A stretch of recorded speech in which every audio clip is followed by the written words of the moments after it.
Hey, Carl here to say that Music to Code By is now an app called Music to Flow By. Now you can listen to the tracks on your phone with offline capability.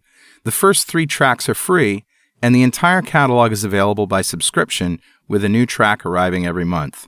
Just go to musictoflowby.com for all the links.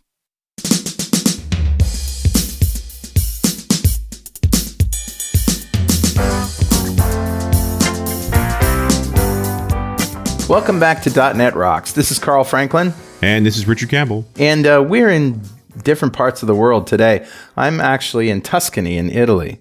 Nice. Yeah, and I'm in somebody's home. Basically, my daughter, my first daughter, has been an au pair here just outside Florence at a family and has been living with a family and speaking Italian for 3 months. And I came over on a sort of a little vacation to stay with her and the family for a week, and then we're coming home. Nice. So I just had some amazing wine, needless to say. Yeah, I bet. You're in the right part of the world, man. It's beautiful. And maybe I'll post a few pictures on Twitter or on the page just so that you can see how beautiful this place is. It's amazing. All right. Well, that's not what we're here to talk about. This is show 1500. Congratulations, my friend. Congratulations to you. Well, I've only done 1,400 of them. Yeah, okay. I'm still a new guy. Only 1,400. A mere 1,400. Well, it is really a good milestone. And as you know, listeners, we try to celebrate every 100 episodes with something a little out of the ordinary. And we thought it was a good time for Richard to talk about his history of .NET stuff. But first, we have this little matter of Better Know framework. Awesome. All right, man. What do you got? This is a great blog post that was just done a couple of weeks ago from this recording, and it's entitled, "I enlisted a free AI to troll email scammers. It was hilariously effective." So, this is using technology for my amusement. Exactly. And, we've talked about stuff like this before, but this is just really amazing. So he starts by saying, email scammers are the scum of the earth and deserve forever itchy butts. I've always wondered if there was something I could do beyond just wishing them ill, and I'm happy to report I've now found a way to give them a dose of their own medicine. Rescam. RESCAM is an AI bot that sends authentic-sounding automated replies to phishers' messages, tying them up in the process of chasing a lead. It works with Nigerian princes, deceased dukes, philanthropic trusts, and even lotteries you haven't entered, and it doesn't cost you a dime. To use it, just forward any scammy message to me at rescam.org, rescam.org, from your inbox, and sit back and watch the fun. Rescam will check if the email is indeed fraudulent and then proceed to reply with a message that sounds like it could have come from a real person. Nice. I tried it by sending myself a notice from a separate address to collect $10 million from a lucky draw, and Rescam got the case in a couple of days. And then he posts the conversation. And you can imagine what it is, but this person was very interested in the responsiveness that he got out of Rescam. I bet. The original email says, "Hey, you just won a huge prize. Enter your name and bank account details in a reply to collect $10 million right away!" ! Now, we're about to give away, real soon here, a $5,000 technology shopping spree, which isn't a scam. It's totally legit. But we always, in the back of our mind, we always have that, that doubt that somebody's going to think we're scammers. So the Rescam bot writes back, "This isn't a joke, is it? I don't remember entering in this thing, but maybe my girlfriend did it. This is the first good luck I've had since I beat the other semen to the egg. Who got second? What information do you need? How should I send it?" So this is like throwing chum in the water, Yeah. Like a burlap bag full of dead fish heads, and all the eels come attacking it. So anyway, it is hilarious, and I suggest you read the post, and just go to 1500.pwop.me to read the entire post, and enjoy that. Awesome. So who's talking to us, Richard? Grabbed a comment off of show 1000. Wow. Because, milestone shows. That was a good show, if I remember correctly. Yeah, that was June of 2014. So, time flies. And that was the one where we had John Schofield on the show. Yeah, that was great. And you blew poor Jason Olsen's mind with that. Yeah, that's right. Well, here's John Schofield. I think he's still mad at me. Sorry, Jason. He was a good sport, though, actually. But I will read a fun comment from that show that I think sums up a lot of people's thoughts. Dear Carl and Richard, 1,000 shows. Holy crap. I got on this train around show 100 when it was WMA files from the MSDN site, and I've been listening ever since. I've grown so much as a developer, a professional, and as a person because of the things and the people you've introduced me to on the show. There's a clear line that I can draw through the center of my life as a developer before and after .NET Rocks.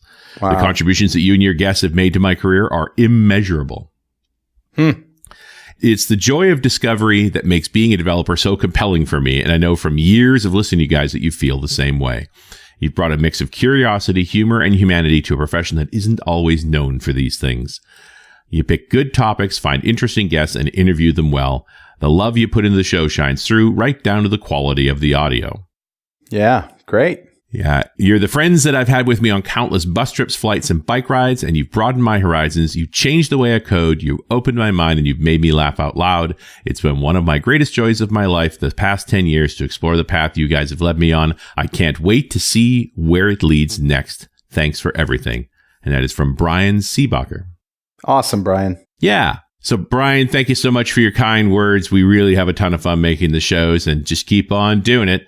So 500 shows later, I think your comment's still super appropriate, and a .NET Rocks mug is on its way to you. And if you'd like a .NET Rocks mug, write a comment on the website at .NETRocks.com or via any of our social media, because we publish every show to Facebook and Google+. And if you comment there and we read it on the show, we'll send you a mug. And definitely follow us on Twitter. He's at Rich Campbell. I'm at Carl Franklin. Send us a tweet. We retweet surreal anagrams of them. Do we? Can we write a bot for that? I think we need to, because I can only do so many surreal anagrams. Can you imagine that bot retweeting? Yes, I can. I want to write that. That's all right. We're stopping recording right now. We got to make a bot. Yeah, we'll be right back in a couple of weeks. Oh my God. Yep. Well, this isn't really a Geek Out show because it's about .NET, but you've hinted on several .NET Rocks shows that you're working on a book. Yes. And a presentation that you've already done a couple of times. Done a few. On the history of .NET.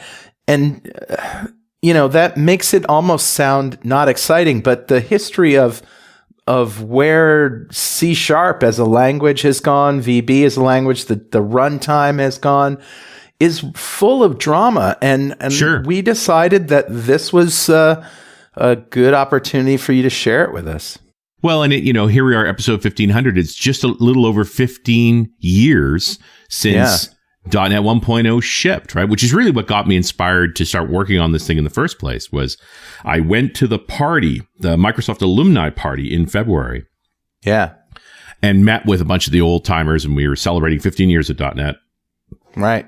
And our friend Beth Massey asked me to do some interviews, and I'll include links to them, but they're all on Channel 9, and they were little 5-minute nuggets with all of these luminaries about building .NET and the things that they did. And I came out of it very inspired to think, we should write this down. Somebody's got to write this down. I'd rather read it than have to write it, but I'm kind of in a good spot to write it all down. I know the people, and it's certainly a passion of mine. And if you think about it, the history of .NET lives inside of all these .NET Rocks episodes, too. Hey, I was just going to say that. I mean, we know so many of these people. You have, friendships with the people. You're closer friends to a lot of these guys than I am. I see them at conferences. you go down to Microsoft, once a month and have lunch with them. Sure. No. And they come up to my place and, like we've become friends over the years. Yeah. Right. So yes, I agree. You are the right person to chronicle this. And, you don't work for Microsoft. Never You've have. got that experience of hearing the whole story in series as it happened, documented it, and, and you can write, I've heard. How about I can tell a story?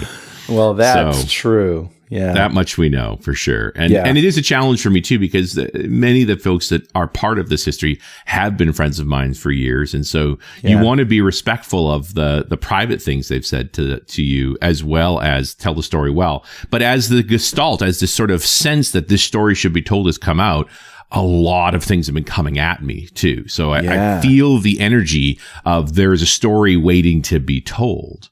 And so that's why I started writing things down and doing talks just to test different aspects of the history to see what resonates with people. And you also are kind of walking a tightrope, aren't you? Because you have on the one hand, the Microsoft Corporation, which, has their things that they want people to remember and not remember. Sure. And then you have the experiences of the people that were involved in bringing all this stuff to life. And in some cases, having products canceled and all of that stuff. Yeah, that's all of those things are going to come up. Yeah. You also have conflicting memories. We are talking about going back a long way. So not everybody remembers things the same way. And trying to resolve that into a coherent narrative, it's not an easy thing to do. Now, when you started interviewing these people, and just so that everybody knows, Richard has been going to meet people in person and interview them, not for a recording, but just so that he has notes that he can process. Yeah. Did you, and some of these people shared things that you didn't expect? No, certainly that's the case. And I do think in some respects, it's just good to be able to talk to someone. Let's call it therapy. Yeah. Or a little bit of confessional, to just be able to talk about some of this stuff going way back and decisions made, and maybe, some hindsight has taken effect. And part of me is just trying to figure out what the right narrative is. Like what is the right story to tell? How do I best present this? Titles are important, and I don't know that I'm going to call it the history of .NET. Right. There's a bigger picture here, and I don't know that I know what it is yet. And I like that. I mean, the same way that I write Geek Outs, I like when the story emerges. And even though we've lived it and recorded 1,500 shows about it, I don't know that I know what that is yet. Well, yeah. And there certainly is a general story. I mean, if you wanted to sum up the entire 15 years, you could say .NET started out as a way to let Windows programmers program Windows, and to attract more people to Windows programming. It was all about the Windows operating system, to then, and at the same time being about the web, which was really only about Windows Web, IIS. And where we are today is it's an open source, C# is an open source language, VBNet, certainly the .NET Core framework is open, and it runs on Linux, and it runs on the Mac, and it runs on little Raspberry Pis, and it runs everywhere. And it's just becoming more and more open. Yeah. I mean, we know where we've gotten to. We just kind of, how did we get here? It's kind of a surprise, really, because it certainly was the intent. And the more I've dug into this, the more I've realized nobody set out to make .NET. They were all each trying to solve separate problems at the same time. And for example, they ran into each other. So when I talk about sort of the three main forces around .NET, the first was a conflict between runtimes. So if you go back to the middle 90s, the successful development tools that Microsoft's making, the ones that are making the money, are C++ and Visual Basic. Right. Right. And by 97, they'll try and start consolidating them into Visual Studio. But even before then, what you have is two completely separate runtimes, both sitting on top of Windows. And everybody has an opinion one way or the other about which is better or worse. Mm-hmm. But the larger issue here is that they're duplicating a whole bunch of effort. Two separate runtimes. And there are more runtimes because at the same time, coming in 97, 98, Microsoft starts building a version of Java called J++. Right. And the man leading that project is Anders Hallsberg. Yeah. That's what he was originally hired to do at Microsoft, was to build a version of Java. So as the number of runtimes is increasing, there's a team that's saying, can we build a consolidated or common runtime? Common to languages. Common language runtime. A common language runtime, so that you can have multiple languages, but one runtime, because runtimes are expensive to maintain. So why have multiple ones? And it was really obvious in the if you go back and listen to the early shows of .NET Rocks, that, you know, they took a lot of cues from Java. They looked at Java. I mean, we talked to Don Box. Don says, you know, they looked at Java as a successful, not common language, but an abstraction layer. The Sure. JVM being an abstraction layer, bytecode, right? And so they wanted to do something similar. In other words, have that two-step compilation process, but just, you know, do it differently. And what they thought was, you know, improve on it. Well, and the key difference here is the reason that Java had a two-step runtime is because it had different platforms underlying it. So you had a common language that compiled to multiple platforms. And Microsoft was looking at a different way, which is that's the pitch line. And I found a bunch of the old marketing materials from 2002, and they're hilarious, but it's 22 languages, one platform. So they were turning it on its head. I remember that they said in one presentation, somebody said, and I can't remember who it was, so what languages run in Visual Studio? All of them. And all of them is a stretch, but a lot. And whether or not they mattered is another question entirely. So three forces taking place that eventually consolidate to become what .NET. One is the runtime. The second is the language issue. So we love Visual Basic. You and I made a lot of money off of Visual Basic. Yes, but Visual Basic was not a pure object-oriented language by any stretch of the imagination. No, barely. And Microsoft didn't really have one. C++ is its own approach to objects with its strengths and weaknesses, but they were looking for a more object-oriented approach. Mm-hmm. And they did take on Java. They started developing Java. The problem is that if you think back to 97, Microsoft's operating system market share is like 95%. It is so incredibly dominant that as soon as they start building a version of Java to run that is optimized for Windows, they run into Sun Microsystems' intentions for Java, that they didn't want a version optimized for Windows. They wanted to be able to write once and run across all these platforms. But once you introduce Windows to the mix, because it's so big, it's like, why would we bother? Let's just focus on Windows. And so what's funny is that going back and reading these original materials, they signed this deal where Microsoft's going to be heavily involved in the design of Java. And at the same time, Microsoft's going to be compliant with the current Java standards. And both teams break those requirements within days.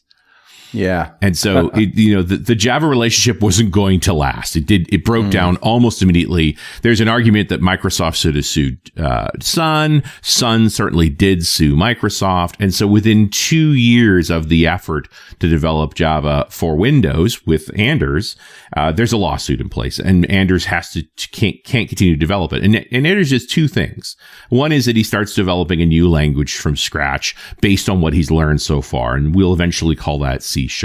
But he also builds a tool called J#.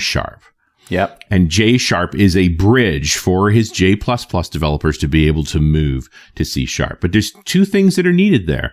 There is the new language and there is a new runtime. So the runtime's initially, they didn't have a dependency like that. Java was running on its own runtime. Now they had to build a new one. Anders was also a firm believer in the concept of base class libraries. And if you think back to the early 90s, we as developers had to pick a set of libraries we were going to use when we went to build a project. You not only picked a language and an operating system, but you also built a tool set. They were not all together. It was sort of mix and match. And he thought that it made sense for the language team themselves to also build a set of base class libraries so that there was a consistent set of tools available for that language. Yeah. The third force was the web. Mr. Guthrie. Now, Microsoft in this time, in the middle 90s, is still playing the catch-up game, right? They are trying to figure out how to make the web really work on the Windows platform. Bill had put out his famous Internet tidal wave letter in 1995. And they were scrambling to build tooling to actually be able to use the Microsoft stack to build good web pages. And, in Studio 97, the very first version of Studio, you also had the first version of a product called InterDev, right, which was not a wildly successful product for building web pages, but it was tooling for that. You also have in that same time span, as part of the Office team, Front Page over at Brad Silverberg's work. So Microsoft is feeling around for a way to build web tech. And this is where our dear friend Scott Guthrie comes into play. Because Scott is a brand new employee to Microsoft out of Duke University. And his first job, essentially, working with a guy named Mark Anders, also under David Treadwell, was to ship the NT option pack as part of Studio 98. So the second version of Studio had a terrible name, NT option pack. But what it really was IIS-4. And IIS had active server pages for a while, and this was an update to active server pages that was part of that. And they shipped Studio 98 in November of 98. And it was very normal for a big team like that to take a couple of weeks off after they ship. Right. And since it was December, that ran right into Christmas. So for the most part, the team took the better part of December off. And I'm still validating some of these things. This is a bit apocryphal. But Mr. Guthrie, being a very young man at the time, didn't want to take the time off. Instead, what he did was pour his heart and soul into a prototype to go beyond ASP. In fact, he even called it ASP Plus. Yeah, right.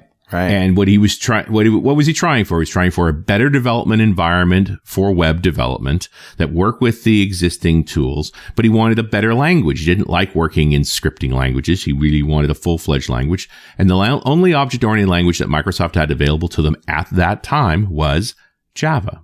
It was J++. And if you hold that thought for just 1 minute, we'll take a few minutes just to hear a word from my sponsor. Hey, Rockheads, this is Carl. Have you tried JetBrains Rider? It's a new cross-platform .NET IDE that's light yet powerful and comes from the makers of ReSharper, IntelliJ, IDEA, and WebStorm. You can write .NET code on Windows, Mac, or Linux. Rider has you covered. Rider helps you develop ASP.NET, .NET Core, .NET Framework, Xamarin, and Unity applications. Most languages used in .NET development are supported, from C#, VB.NET, F#, and XAML, to ASP.NET Razor syntax, JavaScript, TypeScript, and all that other front-end stuff. It comes with navigation, thousands of code inspections, refactorings, unit testing, debugging, rich coding assistance, and more advanced IDE features, powered by proven technology from ReSharper and WebStorm. Download Rider now and take it for a 30-day trial at rider.dotnetrocks.com. That's rider.dotnetrocks.com. And we're back. It's .NET Rocks. It's show 1500. Richard's talking about the history of .NET, whatever the title may be. At some time, we're hearing some fascinating stories here. Just before we move on with ASP+, an interesting story for you. In 1996, I published a book with John Wiley & Sons called Visual Basic Internet Programming. Right. And I focused on client-side protocols like FTP, HTTP, NNTP, which was for news groups. I don't know if you remember Gopher. These were the protocols of the day that were all happening. And I had a friend inside Microsoft, John Roskill. Do you remember John? Sure. So he was a fan of Carl and Gary's VB homepage, which had been out for a couple of years, and he was helping me with stuff that we could do on that page. And I asked him, because he had access to Bill, if Bill would like to write the foreword for my book. 1996. Yeah. Guess what Bill said? I don't think so. No, I don't think so. Yeah, because if you think about what was going on in Bill Gates' head in 1996, he's like, oh, crap, the internet. Right? Well, and I found on Amazon your VB4 Internet Programming book. Like, there it is. Yeah. VB4, 1996. Yeah, and I did another one for VB6. And by the way, if you ever want to write a book that has a 2-month lifespan of sales, put a version of a language in it. Yeah, that'll do it for you for sure. Yeah. But after that, I actually considered for about 5 minutes writing the forward myself and saying forward by Bill Gates. And it would say, "Hi, my name is Bill Gates. I'm a wheat farmer in Topeka, Kansas. I don't know anything about this internet stuff, but I like Carl and he's a good guy. So you should buy this book." But I didn't do that. Yeah, that might have got a cease and desist. I'm just guessing. I don't know. I don't think I was on anybody's radar back then. But no. But it is an interesting story that, they were sort of scrambling to, the internet took them by surprise, Microsoft. Yeah. They've been working hard on sort of the interactive TV concept with cable because the internet was so irregular. It was sort of slapdash between universities and so forth. There was every reason as an architect type thinker to look at the internet and go, that's just a pile of debris. It'll never amount to anything. And it was a Silicon Valley academic thing, right? I mean, right. Yeah, so that was not the Microsoft world. And to this day, Microsoft and Silicon Valley kind of live in different worlds. They're closer now, but back then they certainly weren't. Certainly struggle with each other. But Microsoft also had good people like Silverberg inside of the company that were part of the early ARPANET and so forth and got it. But Microsoft's a big entity. It took time to push back and forth on these things. And there were lots of different threads moving at once. Right. So when Guthrie, January of 98 shows off, or 99 shows off this prototype, they're like, wow, that's really cool. We like the sort of object-oriented development model and so forth. You got to get rid of the Java. Yeah. Which fine, that's to be expected. But these are the kernel pieces that begin what will eventually become .NET. Now, there's another huge thing going on, which is the Department of Justice antitrust trial and case is going on literally at the same time. So at the senior leadership level, things are changing. Yep. We remember the switch from Bill Gates to Steve Ballmer as a very abrupt thing. Yeah, sure. But as I've dug deeply into the research, there was a gradual transition going on. And part of it was that the struggle of Microsoft to get the internet under their belt, to understand what the internet could really do for them and how they should best deal with it, was taking up more and more of Bill's time. And so it made sense to start carving off some of his responsibilities as CEO over to Steve Ballmer. So that actually started a year and a half, 2 years before he was actually called CEO.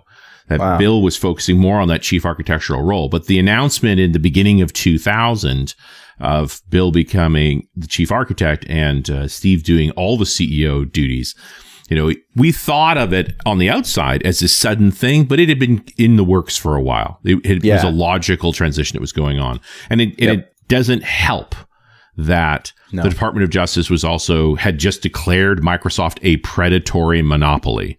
And the judge had ruled that Microsoft should be broken up into two companies, an operating system company and an everything else company. And the interesting thing about that whole era was that Microsoft had government contracts. Like, they were using Windows. Oh, of course. Everybody was. Everybody was using Windows. And I remember hearing Bill, after he came back from Washington, saying, I really should have spent more time in DC. Sure. And that really is telling, because that doesn't mean that, what he thinks their ruling is fair. He called it what it was. It was a political move. Yeah. And one exacerbated by his own behavior.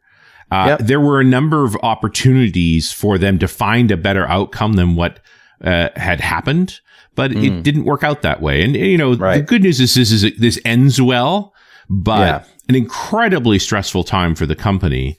And in some ways, Steve Ballmer is a better personality for dealing with that battle than Bill was. Yeah, right. Steve Ballmer, you and I have met Steve at an RD thing. He's a bombastic, enthusiastic, just a real powerhouse personality. He is fun. He's really interesting. And Bill is shy and reserved most of the time unless he's yelling at people in boardrooms. And other than yelling internal to the company, out in the world, he's kind of a quiet guy. Yeah. So by the time you get to the first time that Microsoft admits anything like .NET is in 2000 after Steve is CEO. But they're also still in the process of the discussion, the appeal around not breaking up Microsoft, which they know they'll ultimately win. They don't break up Microsoft. And so one of the reasons that you see them approach this new development environment, they started out calling it Next Generation Windows Services. NGWS. That's right. But that then became Next Generation Web Services as they wanted to make it more open. Yeah. And so at the PDC in Orlando in 2000 is the first time they talked publicly about .NET. And it blindsided a lot of people because we had been on a cadence for a while of new tools every year. You know, 97 and 98, there was new operating, 95 had come out, now 98 SE. And so it had been a quiet year. And then, boom, hey, we have a whole new development platform. And the tagline was a new platform based on internet standards. Yep. It was all about web services. For sure. And they also published, they said they were going to publish the specification for C# and the specification for the Common Language Infrastructure, the CLI, as ECMA specifications. Yeah, so just for those who don't know, ECMA is an open standards committee, right? Yes. And so when they say they wanted to publish it as an ECMA specification, that means that how they did it with a reference architecture is there, but it isn't necessarily an open source project. Not at all. And you know, one of the complaints, and I talked to Miguel Diaz about this, because Miguel worked from the ECMA specifications to do the first version of Mono within a year of the thing shipping. Yes. And also, if you remember, people, Microsoft published the reference architecture of the CLR called Rotor. That is 2 years later. Yeah, it was a separate reference, and Miguel did not use that as the basis of Mono. He wrote it all from scratch. But that's because he was already too far down the path. And he also didn't want to be tainted by, using their code. He didn't even look at it. It didn't need to. Yeah. But as Microsoft was putting out bits, they were in file formats that they didn't understand, and the specification didn't include the file formats at all. So it was challenging to use this stuff, even though it was out there. Yeah. Interesting. Now, there's a couple other forces going on in 2000 that are kind of a big deal. I mean, one was the whole end of the world thing where I was making a lot of money fixing banking apps, right? Because 2000 was coming up. But this is also when Windows 2000 comes along, which is really where they're trying to consolidate the 9X line and the NT line. And one would argue whether they really pull it off with 2000. There's a bunch of stuff that still didn't work. But 2000 was a very important version. It's the first version of Windows that put TCP/IP as their primary stack. Yep. Their networking stack. Yep. Before that, it was just one of many. Yep. It's also the time when the first Pentiums hit with gigahertz processing speeds. Powerful time. Yeah, but still early on. We're just trying to get those things together. And in 2000, those were all announcements with some beta bits. The shipping bits won't show up until October of 2001 at the PDC in Los Angeles. At this point, Miguel's already announced the Mono project. He did that earlier in 2001 at an O'Reilly conference. IE6 is also released in this time frame, right? Which is kind of a big deal. We get the release candidates. XP ships with its tablet toolkit, by the way, if anybody remembers. And they also announced this .NET My Services, codenamed Hailstorm. Right. Right. And let's just take a break here because you know what? Hey, Richard. Yeah, buddy. You know what time it is now? It must be that happy time again. Yes. It's time to build a bridge between flat, inert jokes and really cheesy jokes. It's called Extra Sharp. It also could be called stanky cheese, I suppose, but or stanky jokes, maybe. Stanky cheese jokes. Yeah. It's also time to give away a D-Experience subscription from our friends at DevExpress to one lucky member of the .NET Rocks fan club. Become a UI superhero with DevExpress UI controls and libraries, and deliver elegant .NET solutions that address customer needs today, and leverage your existing knowledge to build next-generation touch-enabled solutions for tomorrow. Whether it's an Office-inspired application or a data-centric analytics dashboard, DevExpress Universal ships with everything you'll need to build your best without limits or compromise. And check out their DevExtreme React Grid, built from the ground up to fully support all the cool features that come with React, like the virtual DOM and state controllers like Redux. It supports master detail, sorting, grouping, paging, and editing. And you can check it out and test it for free on GitHub. And learn more and download your free 30-day trial of DevExpress Universal at devexpress.com/superhero. All right, buddy. Who's our winner? Today's winner of show 1500 is Russell Gove. Congratulations, Russell. Golf clap for you, sir. It's G-O-V-E. I'm not sure if it's Gave, or Gove. It could be a bunch of things. The English language is kind of strange. But Russell, no matter what, you win the D-Experience subscription just for being a member of the .NET Rocks fan club. And hey, if you don't know what that is, go to .NETRocks.com, click on the big Get Free Stuff button, answer a few questions, and join the .NET Rocks fan club. We have thousands of members all over the world, and every show we like to give away stuff from our sponsors. And every December, you know what it is. We give away a $5,000 technology shopping spree to one lucky member of the fan club, but you got to sign up to win. And that date is coming right up on, when is it, Richard? December 14th. December 14th. That's when we're going to announce the winner. So you got to get your entry in before then. Let's go back to Hailstorm. What I remember about Hailstorm in that time, and Hailstorm was my services. They were a bunch of services that, Microsoft was selling access to. So this was, I guess you could call it a SaaS offering. It was sort of like a software as a service offering, but only in the form of web services. And there was the big one was the credit card service, like the authorization service that they had, right? And the whole idea was that you would put your credit cards in their data centers in Azure. Actually, it wasn't even Azure then, was it? It was just their data centers. .NET Services, .NET Services, And then you could just, refer to them with some sort of security token.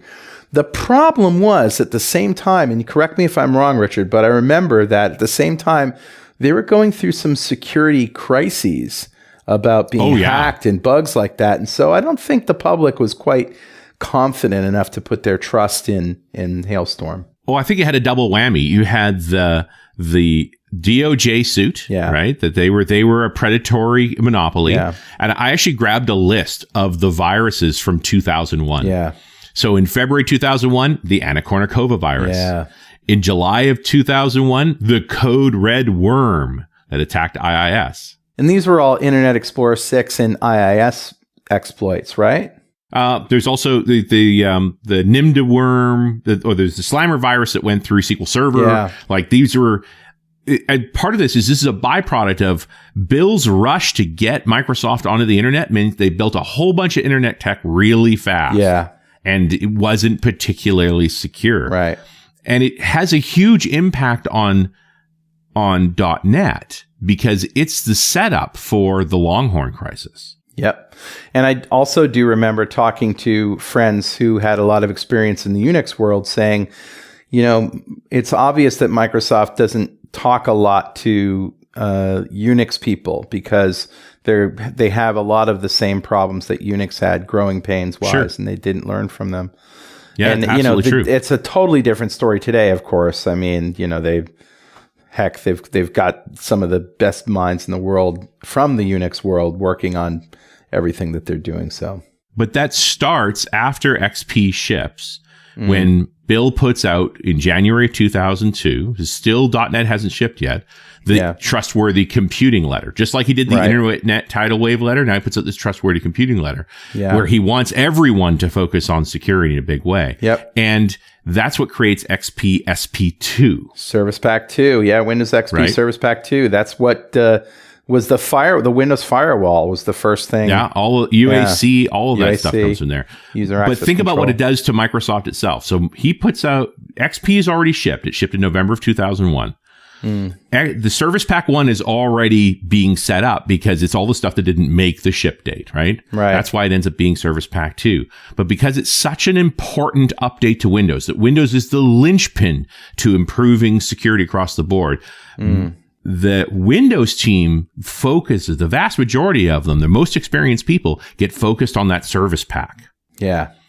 And so the team to build the next version of Windows is missing a lot of people. So you split the Windows team, right? One team trying to fix that Service Pack, build that Service Pack and solve that security problem. It's not a typical Service Pack. I mean, one would argue Microsoft should not have called it a Service Pack. They should have called it XP version 2. They should have, yeah, or some because it was a breaking change to Windows. Yes, it was, yeah. Right? And there's a reason they didn't do that. They wanted everybody to install it. The Service Packs are less threatening, so they're more likely to install it if they call it a Service Pack. Yeah. But finally, the letter comes out in January of 2002. The product itself, .NET, ships in February of 2002, which is why we celebrated the 15th anniversary when we did. That's right. And that was the 22 languages, one platform. Can you name 22 languages? No, but I just remember I was introduced to things like Haskell and Erlang and Prolog and all these other languages that I think even that there was a Lisp.NET, there was COBOL.NET. There were things in that list that I had no idea what they were. Yeah. You're totally true. Totally true. There was a version of Haskell and a version of OCaml. Eiffel, which I got a giggle about. I've gone back and checked to see which ones of these are still being built. There is a COBOL.NET to this day. The reason you don't hear much about them is that you have to buy them. Yeah. But they're in the Visual Studio gallery. There's also a version of Fortran. IBM continues to make a Fortran.NET. That's awesome. So, the diversity of languages is still there. Yeah. Not 22. It's niche. Without a doubt. Yeah. So if you talk about the original vision of .NET, the first three versions, so 2002, 2003, and 2005, those are the versions. I would argue that ASP.NET 2.0 or .NET 2.0 in 2005 manifests the original vision of what .NET was about. Yeah. Yeah. But at the same time, Microsoft is trying to rehabilitate its image. Right. The fallout of being a monopolist, the successful negotiation of the consent decree that stopped them from being broken up, but still angered a lot of people. I mean, these are all the forces politically that are working around Microsoft at the same time. And they're also trying to fix the security problem, right? Yep. Which took them way longer than they thought it would take. Right. And while building out this new version of Studio and trying to get things better. And I'm going to largely skip over 1.1 because there just wasn't a lot in 1.1 that's hugely crucial. In 2005 with 2.0, we do get a lot. That's when the .NET gets dropped from Visual Studio. It's just called Visual Studio now. We get C# 2.0, which has generics and partial classes, anonymous types. It's also the point where we get the first 64-bit support. Yep. I remember that show that we did on 64-bit with a lot of the the tech fellows and the executives. Yeah, it was a very powerful time. But this is also the era of Robert Scoble, right? Right. Microsoft's move to be more visible, the whole Channel 9 phenomenon is a result of that monopolistic thing, right? It's like, look, we want to show you that we're people, because they are, without a doubt. It's just, it was easy to, make it Microsoft with the $sign. And so going around and showing you developers that are building the product was really about how they sort of tried to change those minds. And at PDC in 03, a side effect of that was that they presented Windows Longhorn years before it was ready. In an effort to be more open, they showed us stuff that just wasn't ready. No, it wasn't. And that was part of the problem. That was a very, very fun PDC for me. And for a lot of us, we were very bullish on Longhorn. We thought it was great. But that's when Miguel de Icaza was, how shall I say, romanced by Don Box who wanted to hire Being him. wooed. He was wooed by Don Box, who wanted to hire him. And of course, he had just signed with Novell and was being hired by them, but he hadn't quite moved over yet. And Don was, he said, it's not a matter of if Miguel comes to work for Microsoft, but a matter of when. And Don and I were in a band called Band on the Runtime, in which we did all these parody songs, parodying .NET, actually. And one of them was Miguel, sung to the tune of Michelle by the Beatles, in which I played guitar and Don sang With a Rose to Miguel on top of the Standard in Los Angeles during PDC 03. And there is a video out there, and let me tell you something, it is funny. It is funny. And I was there. I seen it. When I found out that that Microsoft bought Xamarin, I got on Skype and I texted Miguel and I just said 2 words: Don wins. Right. But what an interesting time that was. Oh, without a doubt, and all part of all of those forces were taking place at the same time, right? And it's part of the challenge of starting this out. It's just this realization that there's so many things moving at once. Absolutely. And that's, the overcommit on Longhorn was simply that they were experimenting. Now, I mean, Windows at this time is still wildly dominant in the ecosystem. So It was a good time to experiment and to try and sort of push the bar forward of what could an operating system be. Right. And it's interesting to recognize that Longhorn was a dialed back version of their original plan. So the code name for XP was Whistler. Yeah. And Whistler being a mountain, not far from where I live. The next mountain over is called Blackcomb. Yep. And the original proposed next version of Windows was codenamed Blackcomb. And it was object-oriented top to bottom. And it was complex enough that they backed off on that. Yeah. They just said, we're never going to get this built. We got to take an intermediary step. And sitting between the mountains of Whistler and Blackcomb is a bar called the Longhorn Bar. Yeah. That's right. Yeah. And so we never saw Blackcomb out in the wild. I'm pretty sure there was a couple of SDRs on it, but it never went out into public in any way. But Longhorn did. And even Longhorn was wildly ambitious with Avalon and Arrow and Indigo and WinFS. Yeah. So Indigo became WCF. And Avalon became WPF. But again, that was not the intention. The intention was all of these things would be part of Windows. And I mean, part of what went wrong here is that Service Pack 2 took a long time. It did not ship until August of 2004. Right. So they worked on it for 2.5 years. Yeah. To get a Service Pack done. Yeah. And so that slows the whole Windows team down as they now got to go back and try and build what they mean to build. Yep. And the end result of that is Vista. Eventually, yes. Yeah. The crisis around Vista will come from there. But at the same time, they finally they build a new version of Internet Explorer. So IE6 had come out in October of 2001. Right. Much of that team, why was there such a big gap? IE7 wouldn't come out until October of 2006. So 5-year gap.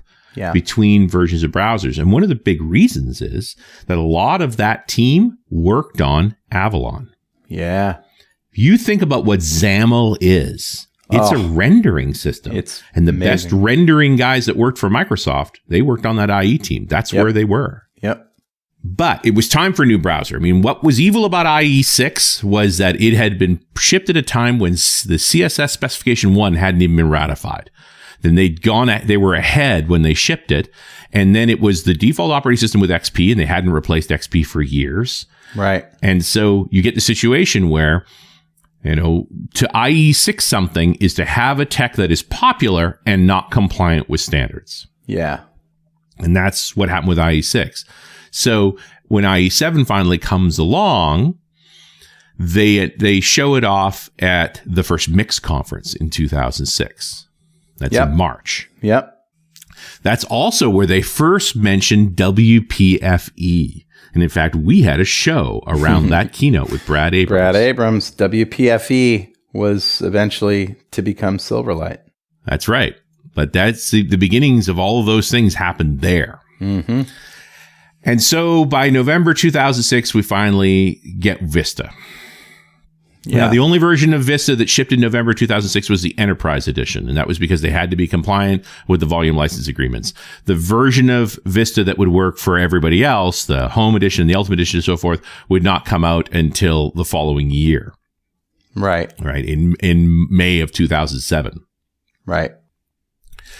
And in an effort to get that cleaned up, and again, we were there for a bunch of this. If you go back to August 2004, there was the Evangelism Airlift in August 2004. That's when XP-SP2 ships, when Jim Alchin takes over the Windows project, and that's when they boot out Avalon Indigo, and when FS disappears. Yeah. And they put it onto the .NET team. Yeah. And so the .NET team now has to make a version of .NET, which becomes 3.0, that deals with those new additions. Right. And Vista gets that stripped down version that finally gets shipped out. Unfortunately, the problems that existed in the Enterprise Edition. Now, as an IT guy, none of us were going to install Vista. We were going to wait for Service Pack 1 because that's what IT guys do. So the problems that existed in that initial version of Vista should have impacted anybody. But the one group of people that did run that very first version of Vista were the reviewers. And they found the problems, and the problems were serious.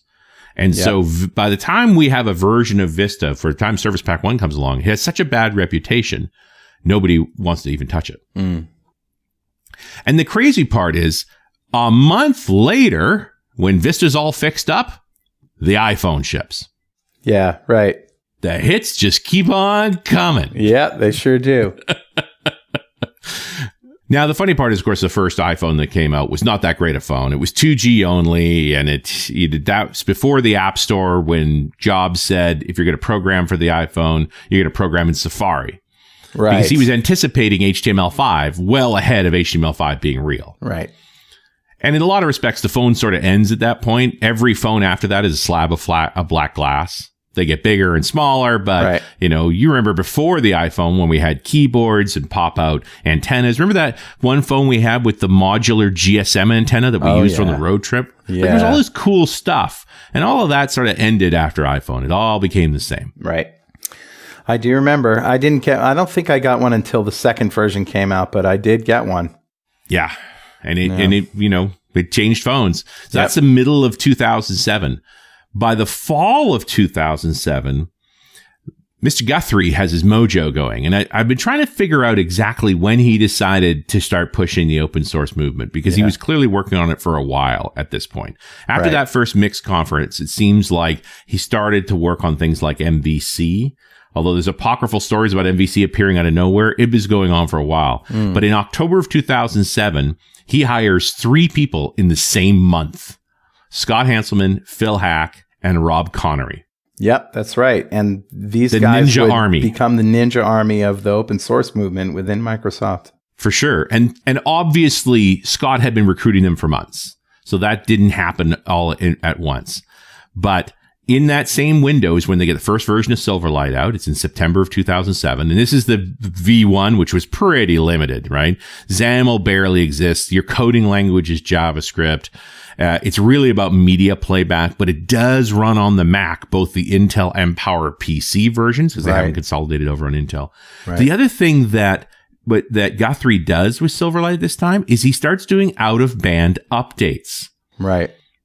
Before this, Visual Studio shipped as a block, and everybody had the same versions of everything. You didn't really get separate installs. Yep. No, it's true. And that was before NuGet. So I remember being really frustrated because if you wanted to get the latest bits, you had to go out and search blogs. And, blog posts sometimes don't have dates on them. So you don't know when you see, here's the latest bits of Silverlight or whatever, if they're actually the latest bits or if that post is. And it became absolutely frustrating. And that's when we did this very archetypal show, I think, called Has .NET Become Too Complex? I think we actually called it Has Software Development Gotten Too Complex? Yeah, you're right. It was software development. But I mean, it revolved around our experiences, obviously, and just the whole complexity of versioning and out-of-band releasing and all of that, multiple stacks. And luckily, NuGet followed right after that. It did. And that show was really interesting because it was a panel discussion. It was episode 476. And one of those panels that got away from us. Yeah, it was done in Nashville and where the audience took over. Yep. It was just I'm one of those. looking at you, Leon. Yeah, there was Leon raging away. But, it was it was a powerful moment, I think, for us as a show. Yes. That we were dealing with the downside to this out-of-band updating, which is they wanted to be able to move faster. They were already envisioning the future that we're dealing with today, where there's updates every few weeks. But the difference is they're seamless. They just happen, and we don't have to worry about going getting them. Right. Well, and NuGet, that was Phil Hack who led that project. Yep. So, all those forces sort of work together. The next real version of Studio was 2008. That was the one where they sort of cleaned up the stuff that came from Vista. We get Framework 3.5. We start getting into the designer models or working with a designer for WPF. It's also when Link arrives. Yeah. Yeah. So, that to me was a pretty compelling version. It had a major fix happen to it shortly after that, the CTP1. That was important to the equation. Yeah, sure did. And so now these next couple of years are kind of fun years for the web in the Windows world, certainly. Right. Because at the same time that Silverlight starts to iterate. Yeah. And we get Expression Blend. Yep. September of 2008, the Chrome browser is announced. Yeah. They've got the Mix conferences going on. Miguel puts out the first version of Moonlight in early 2009. Which would become Xamarin. Moonlight was the Silverlight equivalent, right? But he does start looking at that platform portability piece because he has to run it on the Mac. Yep. By July of 2009, we have Silverlight 3, which arguably is the definitive version. That's the point at which you suddenly have out of browser, Mac and PC, all the controls are in place. It's going to be improved from here, but it's pretty powerful stuff. I think it might have been Rory Blythe who said that Silverlight 1.0 was a glorified animated GIF player. Yes. And he wasn't far from the truth, right? It was video player too. But yeah, that's what I mean. Yeah. But Silverlight 3 was really the one where, hey, we can do cross-platform development, Mac and PC, in C# with XAML. That's pretty cool. And so it's an important time for .NET. And definitely we're all in the group. We're having a good time, right? We're in the middle of 2009 now. 2009. So it was Silverlight. Well, Silverlight 3 was huge by 2009. Silverlight 2 came out at the PDC in 2008. Yes. And that was the one that supported .NET Framework 3.0. They went over to Intel only for the Mac. Mm-hmm. And, Ray Ozzie is a guy inside Microsoft who really had a lot to do with Silverlight and also had a lot to do with the kind of the undoing of it. Well, he was the cloud guy. We've sort of breezed over an important thing when it comes to Ray Ozzie, which is this is when Bill is finally out of the company. He's off doing the foundation. Right. And Ray Ozzie is supposed to step into his role. And I don't know that it's even possible. Yeah. But one of the things that Ray did in 2008 at that PDC was he announced the first cloud. Yeah. For on the Microsoft space, right? AWS is already starting out. Right. But he is now talking about cloud and internet services. Yep. That's the beginning of all of that. Yeah. And it's early days. Like we still have a long way to go, but that's the conversation started in 2008. Mm-hmm. And he initially talked about that it's more along the lines of Microsoft has these many large internet properties all running on their own hardware in isolation. We need to consolidate them to be more efficient and be able to scale dynamically. And you should be able to use it at the same time. Right. Yeah. And so we get back to Silverlight 3, which comes out in the summer of 2009. It's had 3 major updates in 6 months and, things are very good. Also in 2009, Windows 7. Yep. An amazing version of Windows. Yeah. And that's led by a new Windows leader. That's Steven Sinofsky, who came from the Office team. He took over from Jim Allchin. Allchin shipped XPSP2 and he got Vista out the door and then he retired to go play guitar. That may have been a good time for him to go play guitar. Well, I in some ways, I feel like he fell on his sword for Vista. Yeah. Agreed. It was necessary to do. And there's many reasons about that. Maybe there's a whole other book to just dig into that in more detail, but that's certainly how all of that went down. Yep. But he had a reputation for shipping software on time. Yes. And he was going to ship Vista no matter what. Well, and he did. Yeah. But it had some consequences. Yeah. Now, we get to 2010. Yeah. Now, in 2010, we get the first version of Azure. This is called Windows Azure. Yes. It will change its name, but at that moment, it's called Windows Azure, and it runs .NET, Java, PHP, and there's a version of SQL to SQL Azure right at the very beginning of that. Yep.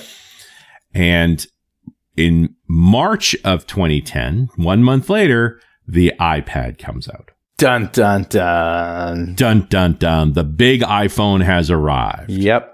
And of course, it didn't support plugins. Well, it did at first, but really? Within a month, Steve Jobs puts out his letter called Thoughts on Flash. Yeah. Now, under the hood, the truth is he could see that Flash was killing the iPad. It was murdering its battery. And so his explanation was, we're going to get rid of the plug-in model for Safari because it is a security violation, which is true, right? Bad things come in through these plugins, and it does impact the performance of the machine. Yeah. There was a workaround, right? There were other browsers and other tools you could use if you still wanted to run Flash and murder your iPad. That's but for not the average obviously an issue for them. I mean, they want people to use the out-of-the-box tools. They don't want people to have another piece of software just to have a regular experience. Well, and that's certainly the whole point of Apple and the iPad especially, was just what's the off-the-shelf options. That's what they want. Yep. And so it's April of 2010 where this comes out. Yeah.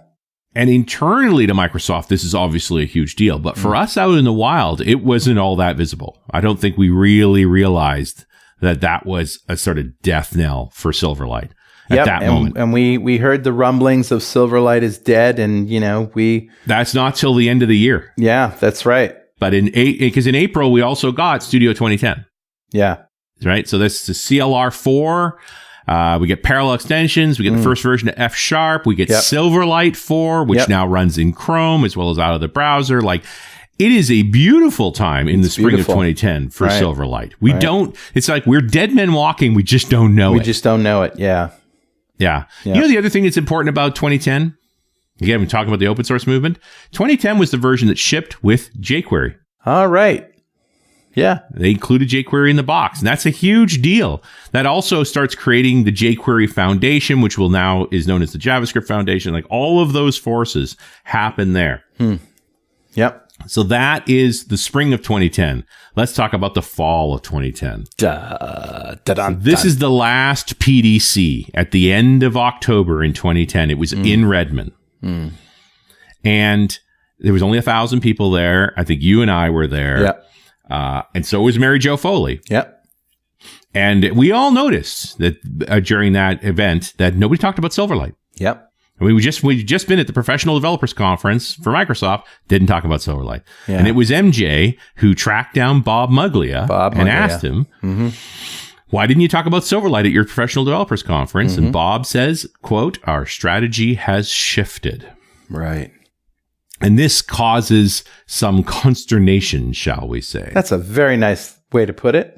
Well, and we have been berated in comments for being casual about this situation with Silverlight. I mean, it's not like Silverlight mysteriously stopped working. No, it still works. In fact, of course. I use Silverlight code that you've written almost every day. Yep. I can only run it against IE these days, but I can only run it in Firefox, but okay. Right. But the fact of the matter is that, we said that right at the beginning, is that it's pretty obvious that because it doesn't run on the iPad and it isn't going to run on iOS devices in general, that, the whole dream of a cross-platform write once, run anywhere solution for C# VBNet isn't going to happen at this time with Silverlight as we know it. But as we saw, new things happened, and took a long time, but new things did happen.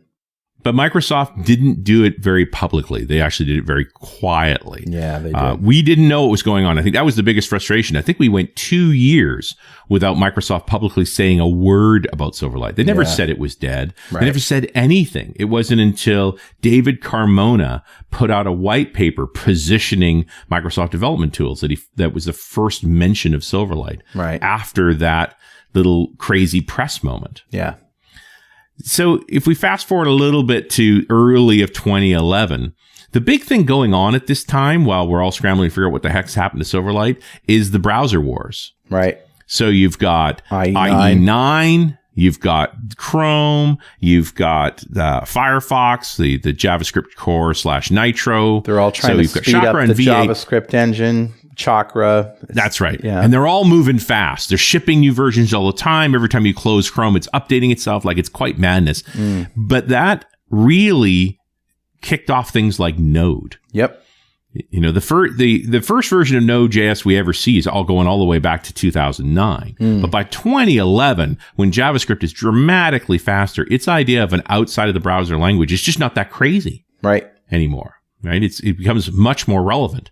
Yep. That leads us to the first Build conference in 2011. Right. I remember we were at a party at Tim Huckabee's house the night before the keynote.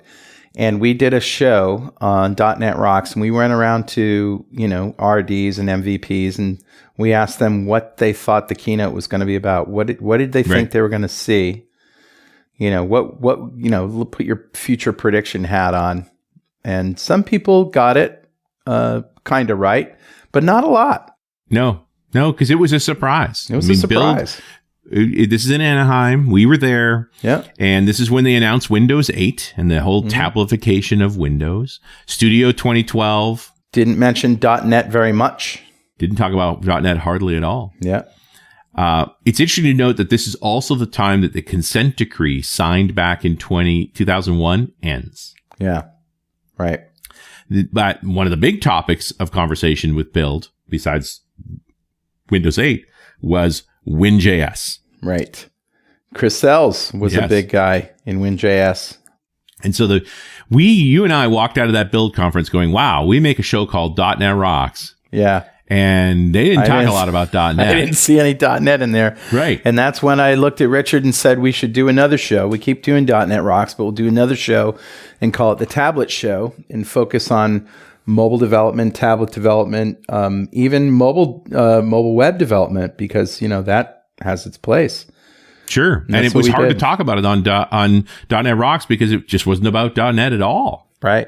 It's interesting to realize, we were doing this exclusionary thing because PDC 10 with Silverlight. They didn't talk about Silverlight. Suddenly Silverlight is dead. Yeah. Now we go to in 2011, a year later, they don't talk about .NET. What does this mean? Right. What does this mean? The trend is here. And it's scary, no two ways about it for us. So we changed. We definitely were hedging our bets with the Tablet Show. Right. And there was a whole bunch of new stuff to learn that wasn't .NET. WinRT operating system just came out, and then they had their whole XAML stack that was new and different. And you had WinJS development, and you had stuff going on with Xamarin at the time. So there was just a whole bunch of non.NET stuff. And we were still thinking of .NET, and it still was. It was a Windows technology back then. Sure. This is when Xamarin is formed, right? Yeah. When Novell sells to Attachmate, Attachmate says, stop development on Mono. Yeah. Miguel had actually in 2010 or 2009, 2010 got his first Mono Touch for the iPhone. Yeah. And it sure looks like it had derivatives coming out of Moonlight. Yeah. By 2011, he has it working for Android as well. And if you think about what was Build talking about, Build was talking about JavaScript is going to be the lingua franca. You're going to work against Windows 4 because it's the only language that works across all the platforms because C# doesn't run on iOS and Android. Right. And here in 2011, Miguel is building a company off of running C# on iOS and Android. And Windows at the same time. At the same time, right? All those things at once. And so when we get to 2012, in September, we get the new version of Studio. Most people remember the Studio 2012 version as the version with the all caps menus and forget everything else. Yeah, that's right. That was really Everybody's annoying. a little freaked out about that. Yeah, I know. But it's also, Microsoft made another important move in 2012, or the DevDiv did, which was when they started Microsoft OpenTech. And this was Jean-Paul Lee. We interviewed these guys, a group of guys whose specific job was to make sure that important open source projects worked well with Microsoft tooling. Right. And so they would make contributions to those projects so that they did run well inside a studio. We're talking about Memcached and all these important open source projects. Right. That was Microsoft OpenTech. Yep. And so finally, by the fall of 2012, 1 year later, we get our second build. This is when Win 8 ships. WinJS becomes 1.0. They first mentioned TypeScript. Anders has left the C# team. He's focused on this, on TypeScript. Yep. Which is interesting all by itself. The timing around all of that.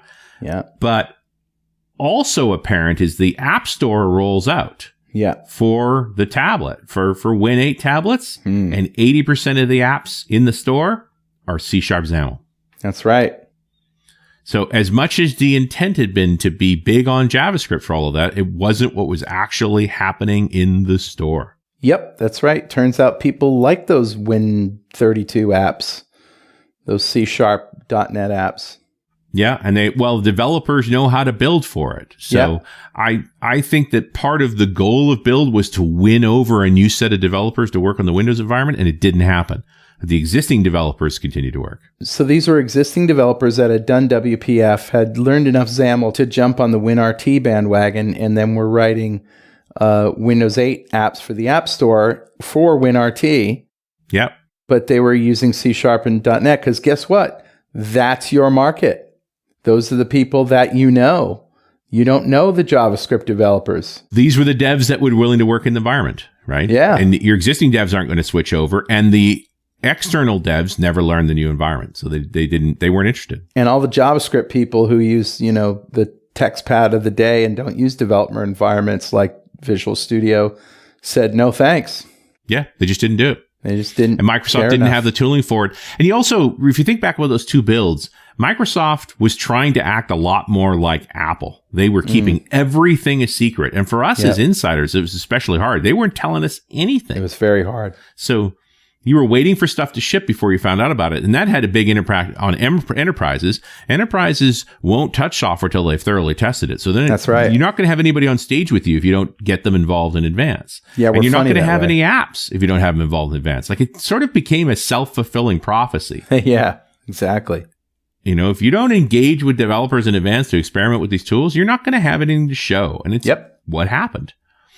And this is the gear shift on Microsoft, right? That moment in 2012, combined with what happened with Xamarin. That's really when it started to change, isn't it? Totally changed. It's like the problem here is Windows, that we're too centric on Windows. So one of the observations that we made on .NET Rocks was that the Windows team and the .NET team had been a little bit had misaligned incentives. In other words, the Windows team's job was to sell more copies of Windows. That's what they wanted to do. Sure. But how can you sell upgrades to Windows when people can run XP and just get the latest version of the .NET framework and run their .NET apps and everything works just fine?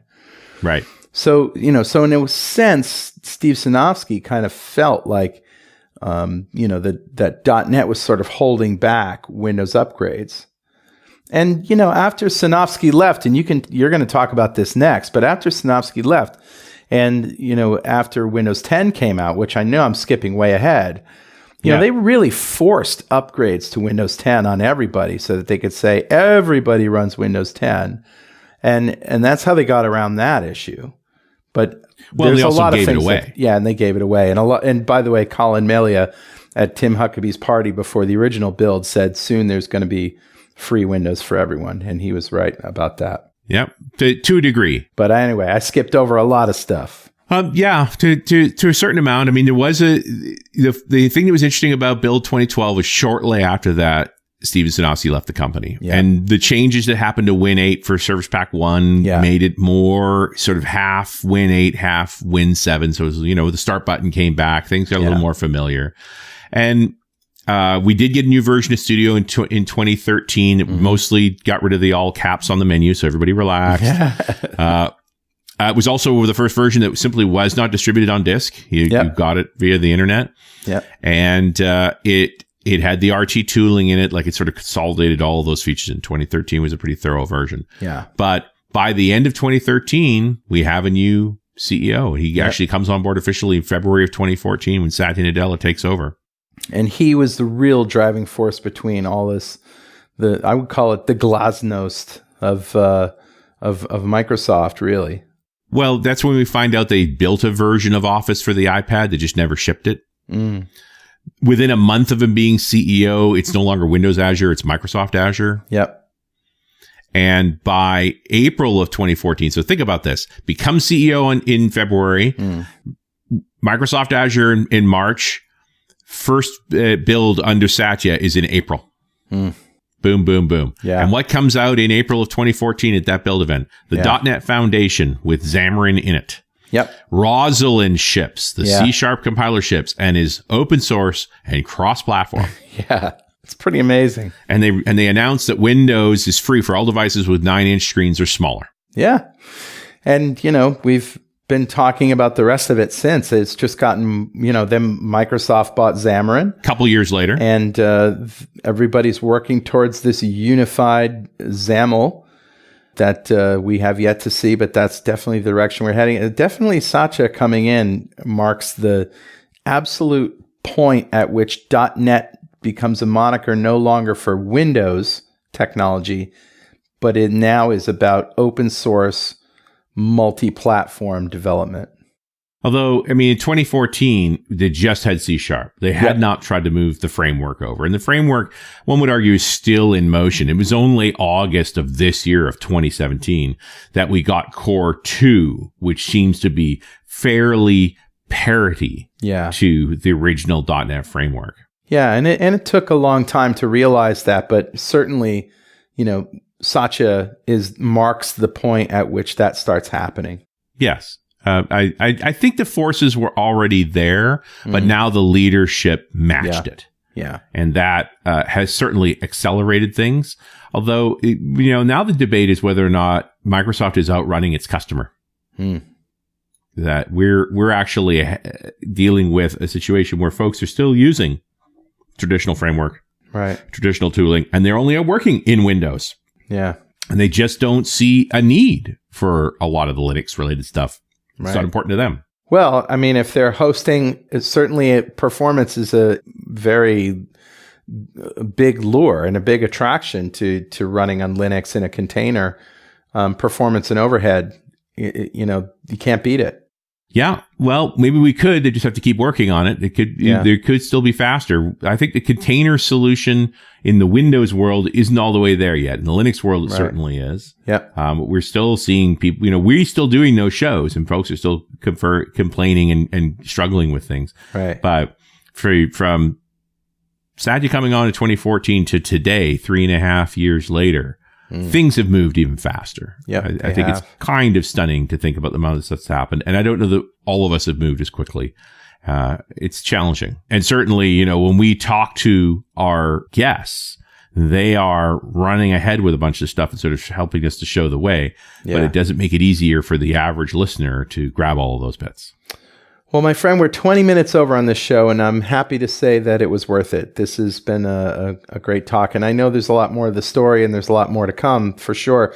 And we want to know what you think about all of this stuff. Go ahead and go to .NETRocks.com, check out this show, number 1500, and leave a comment, or you can leave it on our app, which is on iTunes, iOS, and Android, and talk to us. Let us know what you think. I still have to write the book, and I still have a ton more research to do. We may have taken 80 minutes to do a quick overview here, but the book, I want to spend a lot more time exploring the individuals that created the product and the sort of key inflection points. I want you to understand who they are so that you know why they make decisions the way they do. Fantastic. It's going to take some time, but I think it'll be a lot of fun. It's going to be great, and good luck with that, Richard, and we'll keep in touch with you about that from time to time. For sure. Well, thanks again, buddy, and thank you for listening, folks, and we'll see you next time on .NET Rocks.